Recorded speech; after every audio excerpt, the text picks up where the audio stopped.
هاي الجزء الثاني. طبعا غيرت رأيي إني أحط هداك اللبس الأحمر، فعملت الشخصية على ذوق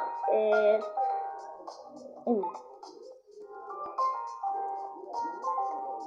شوفوا يعني كتير حلو كيوت. وطبعا خلينا نشوف.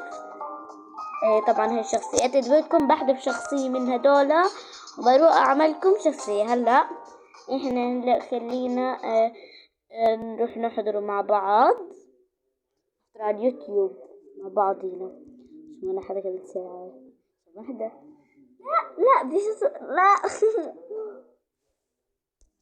هذا أنا كنت بحضر فيه. شوف هاي البنت بحبها.